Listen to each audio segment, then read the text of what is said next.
What fresh hell is this? After a 10-year absence from the silver screen, Hellboy made his return in a gory 2-hour reboot to the franchise. Amid all the crushed skulls, the film leaves several loose ends in its wake, so let's try making some sense of that unruly ending. Spoilers ahead.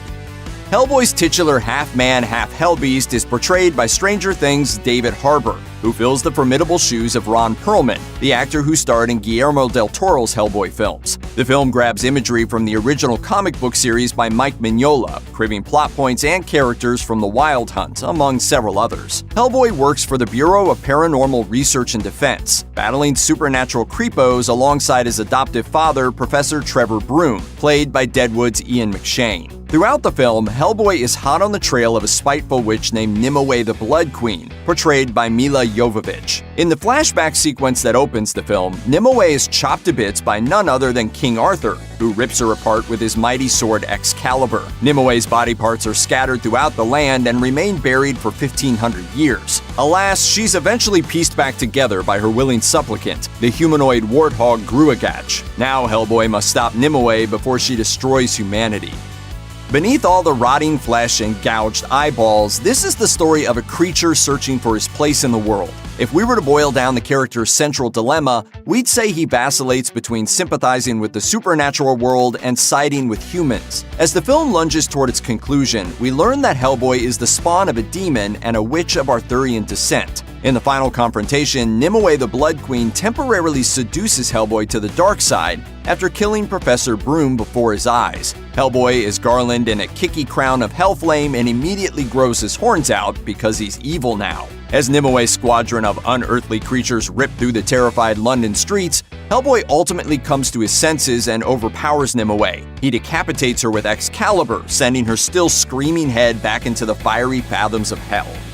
In the film's final set piece, Hellboy finds himself on a dangerous mission in Siberia with two trusty cohorts from the BPRD, scrappy spirit medium Alice Monaghan, played by Sasha Lane, and moody Ben Daimio, played by Daniel Day Kim.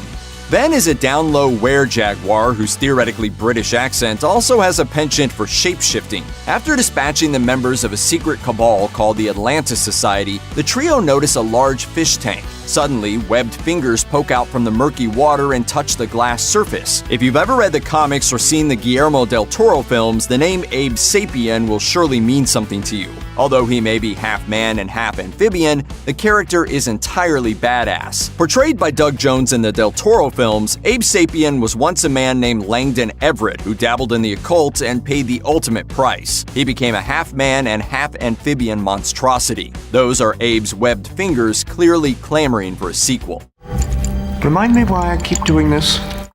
Hellboy throws not one, but two scenes in the end credits. In the mid-credits scene, we find Hellboy mourning the recent death of Professor Trevor Broom. Suddenly, the specter of a certain Lobster Johnson appears, portrayed by actor Thomas Hayden Church. The ghostly figure wastes no time telling Hellboy evil is coming. Johnson also appears in an earlier flashback, making mincemeat out of a slew of Nazi occultists. So, who is this guy? Long story short, he's a beloved character in the Hellboy universe, a vigilante who plays by his own rules. Guten Tag.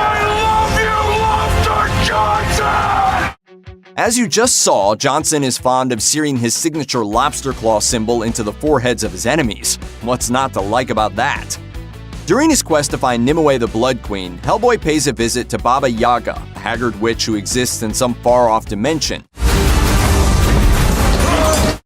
Baba Yaga offers Hellboy some clues regarding Nimue's whereabouts, but this intel comes at a price. He must give her one of his eyeballs. He agrees, but manages to escape Baba Yaga with both eyeballs intact. But in a post-credits scene, Baba Yaga convinces an unseen accomplice to murder Hellboy at his earliest convenience and hand over the hellish eye she was promised. The Los Angeles Times seems to think she's talking to Koshai the Deathless, a seemingly immortal assassin who appears in the Darkness Falls graphic novel. This theory gels with the fact that Baba Yaga assures her henchman she'll mercifully end his life if he brings her Hellboy's eye. After surviving a movie full of so much sensory overload, you may be willing to volunteer both of your own.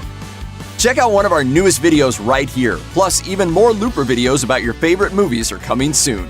Subscribe to our YouTube channel and hit the bell so you don't miss a single one.